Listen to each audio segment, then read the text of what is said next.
The news on NTA International. You can watch these news on Vision TV 247 and on our other social media platforms displayed on your screen. I am Olajide Bello. First, the headlines. United Nations, Nigeria and Germany join force to mitigate climate change in the Sahel region.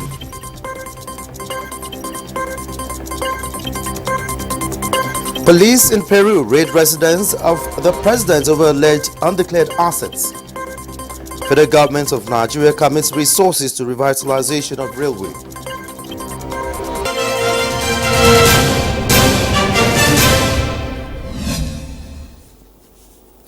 China and the European Union have agreed to further promote people-to-people exchanges and practical cooperation. Haman Jabani reports that they made the commitment at the 6th meeting of the China-EU high-level people-to-people dialogue held in Beijing, China.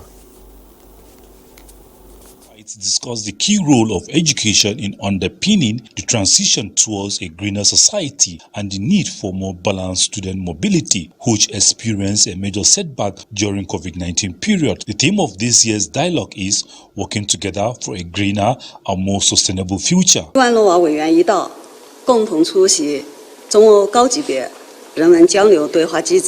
Chinese State Councillor said that China and the EU should implement the importance of consensus reached by leaders of both sides and work within the framework of the high-level dialogue mechanism to facilitate and enhance personal exchange as well as cooperation on education, science and technology, culture, media, sport, youth and women, energizing the comprehensive strategic partnership between China and the EU. European Commissioner for Innovation, Research, Culture said the EU is willing to work with China to achieve more results in people-to-people exchange and practical cooperation. She stressed that young people are the most active force in society and they are at the forefront of the fight against climate change. So it is important for government to make efforts to help people develop an environmental friendly mindset and support them. Our different political economic systems, the EU and China have a shared interest in pursuing constructive and stable relations anchored in respect for the rules-based order, balanced engagement and also reciprocity. From our perspective, there is a need for an open exchange and leaving space for a more ambitious partnership. Founded in 2012, the People-to-People Dialogue have become a pillar of China-EU relations. The dialogue this year was the first in-person meeting since 2017 and was held as a follow-up to China-EU summit that took place in Beijing December last year. Haman Jabani, NTA News. The biggest operational crane on the United States Eastern Seaboard towered over Baltimore's port to begin clearing of debris from the wreckage of Francis Scott Key Bridge, days after a cargo ship crashed into it. Francis Udoja reports that the crew are still surveying the damage. The crane, which can lift up to 1,000 tons, arrived late Thursday night to start hauling debris out of the water on Saturday. According to U.S. Coast Guard spokesperson, a second crane is said to be on its way and expected to arrive soon to assist the effort. You have structures from the bridge that are in the water that can move with the tides and currents, making that dangerous for divers and people in the water to actually try to do recovery. And we do not want to injure any of these first responders in this recovery effort. We absolutely want to be as safe as possible for everyone involved in this. Officials say state and federal authorities are focused on clearing the busy port and rebuilding the bridge after the Dali, a massive container ship that had lost power, plowed into a support column early Tuesday, toppling the structure and leaving 6 workers presumed dead. Reports revealed that divers have recovered 2 bodies of the missing construction workers who were carrying out repairs on the bridge at the time of the collision. The remaining 4 are believed to be trapped beneath the water. All of them are said to be immigrants from Mexico and Central America. Days after the tragedy, the jobs of some 15,000 people whose work revolves around daily port operation are on hold. Our economy depends on the Port of Baltimore, and the Port of Baltimore depends on vessel traffic. State Senate President says Maryland lawmakers are looking to pass emergency legislation to provide income replacement for those affected. According to a Moody's report, replacing the 47-year-old bridge will likely require years of work, but the port, whose operations recently surpassed pre-pandemic levels, could reopen within weeks if debris is quickly removed. Francis Udojo, NT News. Peruvian authorities have raided President Dina Boluarte's home on Saturday as part of an ongoing corruption investigation. According to a police document, about 40 officials were involved in the raid, which was searching for Rolex watches that Boluarte had not declared. Police say the raid is for the purpose of search and seizure. Earlier this month, authorities launched an investigation into Boluarte following a newspaper report about her wearing luxury watches of mysterious origin that had not been declared in public records. Saturday's raid, a joint operation between the police and the prosecutor's office, was broadcast on local television in Peru. In December 2022, Boluarte took office after former President Pedro Castillo tried to dissolve Congress and rule by decree, leading to his quick ouster and arrest. Senegal's Constitutional Council has confirmed the presidential election victory of opposition candidate Bassirou Diomaye Faye. Francis Udojo reports that the top cut validated provisional results announced on Wednesday based on vote tallies from 100% of polling stations. Faye won more than 54% of votes in last Sunday's delayed presidential poll, with ruling coalition candidate Amadou Ba taking over 35%. According to the presidency, Faye, who is 44 years, is due to be sworn in as Senegal's youngest president on Tuesday in the city of Diamniadio. President-elect Faye ran on a pledge of redistributing Senegal's wealth on equity, fairness and justice, while promising to be committed to lowering the cost of living. Meanwhile, despite implementing a vast multi-year development program, outgoing President Macky Sall leaves behind 20% unemployment and persistent poverty in the West African nation. At least 1 in 3 of Senegal's roughly 17 million inhabitants still live in poverty, according to the United Nations World Food Programme. The decline in economic power of Senegalese, reports say, informed Faye's campaign promises to fix the country's economy. Francis Udojo, NT News. And again, Bassirou Diomaye Faye will be Senegal's youngest democratically elected president at the age of 44. Faye is not just the youngest elected president in Senegal, but in Africa's history. Just a few months ago, Bassirou Diomaye Faye was sitting in a prison cell.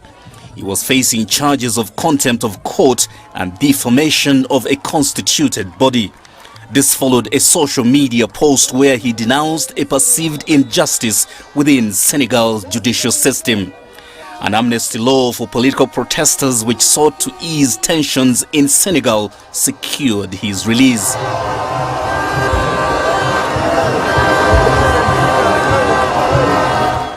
A relatively unknown figure outside his opposition party, PASTEF, Faye launched a groundbreaking presidential bid days after his release from prison.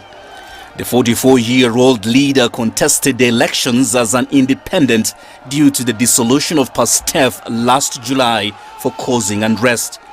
However, the party's well-known leader Ousmane Sonko backed Faye's bid. Faye, a former tax inspector, has pledged to weed out corruption, restore stability, and prioritize economic sovereignty. His plan involves transitioning from a constitutional council to a constitutional court and positioning it as the apex of judicial structure in Senegal. In his program, he says his administration will carry out a monetary reform that will allow Senegal to have its own currency rather than use a CFA franc that is backed by France. Senegalese are now waiting to see whether Bassirou Diomaye Faye will keep his promises as the next democratically elected president of Senegal.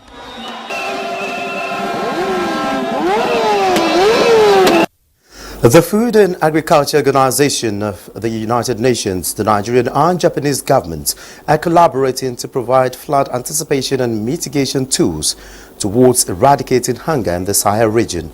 This is based on the number of people insecure in the region occasioned by climate change. It is estimated that more than 52 million people in the Sahel region, including Nigeria, are food insecure. And the major factors driving the food insecurity is climate change, especially flooding. Worried over the devastating effects of flood on agriculture, the United Nations Food and Agriculture Organization is supporting the Nigerian government with tools to predict floods in order to mitigate it. This therefore brought about this regional workshop for learning, as well as identifying best practices, challenges, and way forward to scale up anticipatory action for floods in the Sahel region. An FAO perspective is the lively support, but combined with the HDP nexus. Because one, the first root cause is the conflict, so we cannot do anything without bringing the peace inside. And the last one, to stop working in silo, but work all together in coordination manner. Germany is also supporting the initiative with more commitment to Nigeria in addressing environmental challenges. And we hope that sort of these kinds of workshops will help the region to better anticipate natural disasters and prepare the administration and also the population against the negative effects of this. And we are very happy and proud to have been able to do this together with the FAO. Although Nigeria has not recorded major flood issues in 2023, the impact of the 2022 incident still has some impact on food security. Musa Baba Aliyu, NTA News. The Director General, Voice of Nigeria, VON, Jibrin Babandachi, has reaffirmed the commitment of VON to actualization of Nigeria's Sustainable Coal Project. This was when the Project Director and Acting Director, Linkage Research and Consultancy at the Energy Commission of Nigeria, Samaila Gambo, led a delegation to the headquarters of VON in Abuja to seek collaboration in the area of information dissemination and the need for Nigerians to embrace energy-efficient air conditioners as part of efforts towards addressing the challenges of climate change.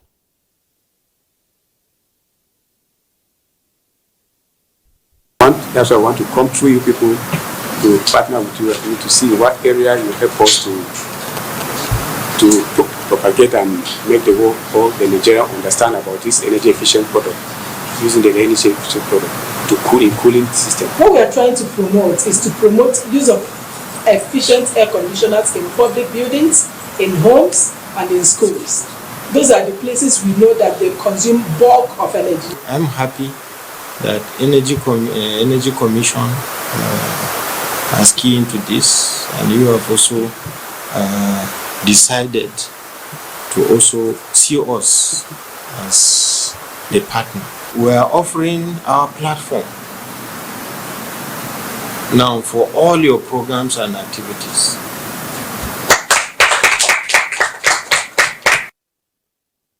Technical assistance from the United Nations Environmental Project, UNEP, the project scaling up energy-efficient and climate-friendly cooling in Nigeria's national determined contributions. NDC aims to promote the transition to climate-friendly refrigerants in residential, commercial and public buildings in the country. The National Examinations Council, NECO, says it has concluded arrangements to conduct the Senior School Certificate Examinations, SSC, internal in the Kingdom of Saudi Arabia. This is the fallout of a successful accreditation of the Nigeria International School, Jeddah, by the federal government's delegation led by the Minister of State Education, Yusuf Tanko Sununu, and the Registrar of NECO, Professor Dantani Ibrahim Wushishi. A statement by the Acting Director, Directorate of Information and Digital Communication, NECO, Aziz Sani, says the Minister of State for Education, Dr. Sununu, encouraged the staff and students of the school to continue to be good ambassadors of Nigeria, not only in Saudi Arabia, but the entire Gulf state. Cooperation Council, he notes that after a careful assessment of the school's learning facilities, such as examination halls, classrooms, laboratories, library, curriculum, and syllabus, as well as the general security of the school, The Nigerian International School Jeddah was found worthy of consideration as an international center for NECO SSC in the internal and is consequently granted full accreditation. While giving a brief history on the evolution of NECO, the importance of school accreditation, Registrar and Chief Executive of NECO, Professor Dantani Wushishi, noted that visit was to ensure that schools have adequate teaching and learning facilities conducive for examinations. The delegation were earlier received on arrival at the school by the Consular General, Ambassador Bello Kazauri, and the proprietor of the school, Abdul Kadri Mekudi, and other members of staff of the school. You're watching the news on NTA International. We'll take a break now. More stories when we return. There.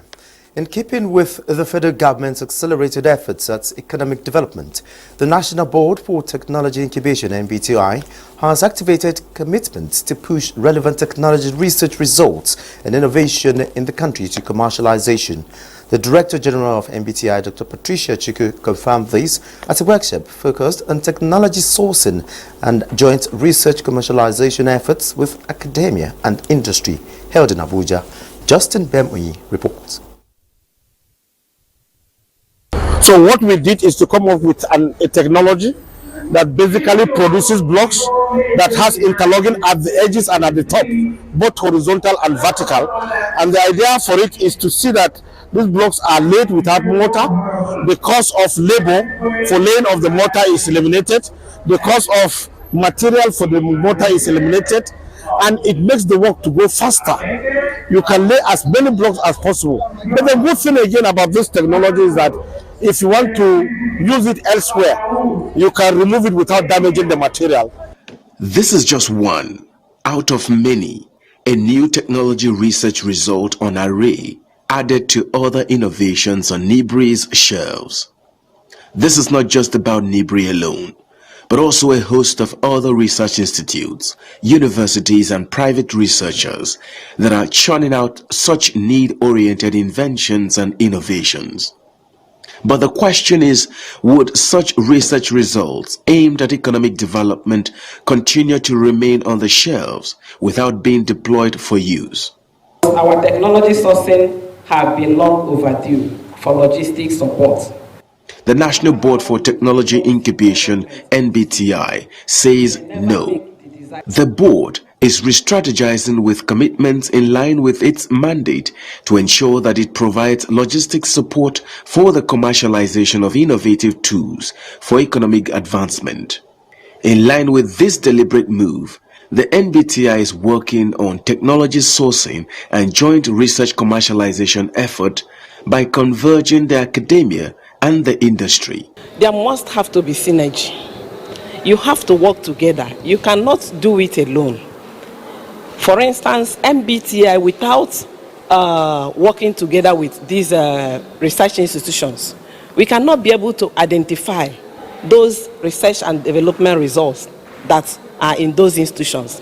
Like I told you earlier, the ones that we have visited, in fact, like NIBRI, now we have what they have on ground. And we are already working towards how do we now commercialize what you have. We have been able to identify them, and just like what we are mentioning in this program, we have a lot of researches, but it's not all of them that are commercializable. The NTAi has also called on all state governments to lend their support to the incubation centers in their various states so as to collectively advance the Nigerian economy. Justin Bemunyi, NTA News. A sequel to the approval of the Governor's Forum for the establishment of mobile courts across the country, the Osun State government has perfected plans to set the pace in being the first state to step up a mobile court. Osun State Governor Demola Adeleke revealed this during an engagement visit to the Federal Ministry of Women Affairs in Abuja. Ngozi Technical reports. The clamor for the establishment of a mobile court in every state of the Federation, many believe, is to expedite litigation bottlenecks surrounding dispensation of justice against perpetrators of gender-based violence in Nigeria. The governor, who was received by the Minister of Women Affairs, Uju Kennedy Ohanenye, acknowledged the pivotal role of women in building a viable nation, noting that harnessing their full potentials for national growth and development requires all-round support and protection. Hence, his preparedness to kickstart the mobile court. I've come here to solicit for my women in Osun State to be included as part of your implementation plans. The Women Affairs Minister applauded the disposition of Osun State government towards women, relating to the governor the various empowerment opportunities soon to be channeled to Osun State women to boost their agro-business and socio-economic status. For you to even accept to assist women in this and walk into this office, what that would have come to a shoot by end of the day, I will deliver it and it will be flagged up. Women love you because you're a happy person. The minister therefore solicited the support of the governor to fast-track the integration of women from Osun into the e-market portal recently launched by the federal government for Nigerian women. Ngozi Technical, NTA News. With noticeable turnaround that the country has witnessed in the holy month of Ramadan, it is certain that better days are ahead for the country. Nigeria's First Lady, Oluremi Tinubu, expressed this optimism during an iftar to break the Ramadan fast with former First Ladies, wives of state governors and ministers' wives in the State House. Others at the iftar include wives of security chiefs, female heads of government agencies, and justices of the Federal High Court. Thanking God for his blessings over the country, the First Lady says the turnaround in the holy month of Ramadan is the beginning of greater things to happen in the country. She called for more prayers for the country, especially in the last 10 days of the fast.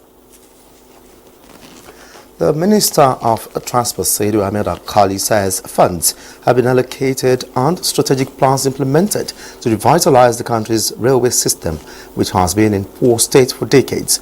The minister was speaking while on an inspection of Railway Sleepers Construction Company in Ishiagu, Ebonyi State. The report. The revitalization of the railway transportation system in Nigeria through standard gauge construction and narrow gauge is the flagship project of President Bola Ahmed Tinubu-led administration. This project has been the mostly marketed by the Transport Ministry with huge capital investment. The Minister of Transportation, Senator Saidu Al-Khali, on an on-the-spot inspection of the railway sleepers factory at Ishiagu, Ebonyi State, expressed concern at the pace of production and charged the Chinese company to gear up so as to deliver the project in record time, in line with the renewed hope agenda of the present administration. To further inspect the sleeper factory, which the contractor is using on the corridor, so that to see by ourselves. However, my impression is not too good, because when I came to the factory, it's like there is no production. I seek for the explanation from the contractor. He's saying he has some challenges of funding.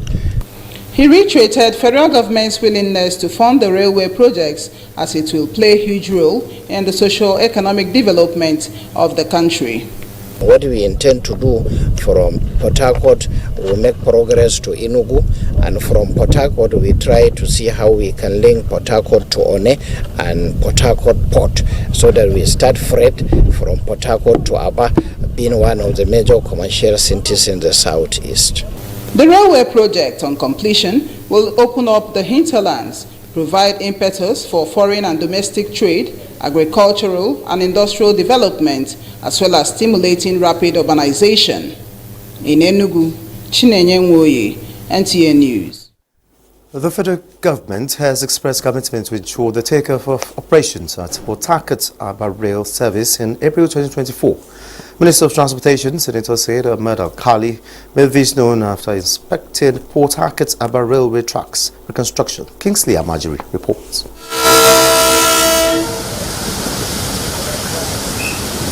This inspection is the second time the Minister of Transportation is inspecting the reconstruction of Port Harcourt Aba rail tracks. This points to the federal government's commitment to ensuring that Port Harcourt Aba rail service is brought back on stream.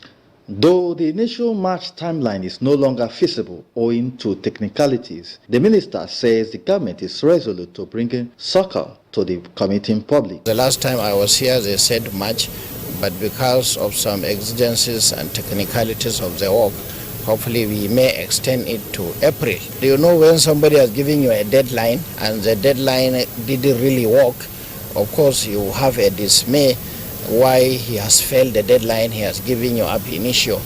But if somebody promised you to deliver in March, if for any reason he is able to deliver in April, I think it's fine, you can manage with that. The government equally noted that it is linking Port Harcourt-Aba rail service to One and Port Harcourt ports to enable freight service from the two ports to Aba. In Port Harcourt, Kingsley Amajiri, NTA. And that ends the news at NTA International at this time. Thanks for watching. I am Olajide Bello.